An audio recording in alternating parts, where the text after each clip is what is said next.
വിജയത്തിന്റെ നിർണായകമായ ഘടകം വ്യോമശക്തിയാണ്. 20-ാം നൂറ്റാണ്ടിന്റെ തുടക്കം മുതൽ തന്നെ വ്യോമസേനയുടെ ശേഷി രാജ്യത്തിന്റെ സൈനിക അടിത്തറയുടെ സുപ്രധാന ആധാരമായി നിലകൊണ്ടിരുന്നു. നിലവിൽ ലോകത്തിലെ സൈനിക ശക്തികളുടെ റാങ്കിംഗ് പുറത്തു വരുമ്പോൾ ഇന്ത്യൻ വ്യോമസേനയുടെ അവിശ്വസനീയമായ മുന്നേറ്റമാണ് ലോക ശ്രദ്ധ ആകർഷിക്കുന്നത്. പുതിയ ഗ്ലോബൽ ഫയർവർ റിപ്പോർട്ടുകൾ പ്രകാരം അമേരിക്കൻ വ്യോമശക്തികൾക്ക് ലോകത്ത് നിലവിൽ ഒരു എതിരാളിയുമില്ല. ലോകത്തിലെ മൊത്തം സൈനിക ചെലവിന്റെ 40% അമേരിക്കയാണ്. റഷ്യ, ചൈന, ഇന്ത്യ, ദക്ഷിണ കൊറിയ, ജപ്പാൻ എന്നീ രാജ്യങ്ങളുടെ സംയുക്ത വ്യോമശേഷിയേക്കാൾ കൂടുതൽ കരുത്ത് അമേരിക്കൻ വ്യോമസേനയ്ക്കുണ്ടെന്നത് കണക്കുകൾ സൂചിപ്പിക്കുന്നതാണ്.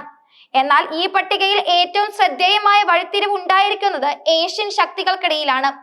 World directory of modern military aircraft പുറത്തിറക്കിയ ഏറ്റവും പുതിയ റാങ്കിങ്ങിൽ റഷ്യ 2-ാം സ്ഥാനം നിലനിർത്തിയപ്പോൾ ഇന്ത്യ തങ്ങളുടെ പ്രധാന എതിരാളിയായ ചൈനയെ മറികടന്ന് ലോകത്തിലെ ഏറ്റവും ശക്തമായ 3ാമത്തെ വ്യോമസേനയായി മാറി ഉയർന്നിരിക്കുന്നു. ഇന്ത്യൻ സേനയുടെ ഈ നേട്ടം കേവലം എണ്ണത്തിലുള്ള വർധനവ് മാത്രമല്ല സൂചിപ്പിക്കുന്നത്.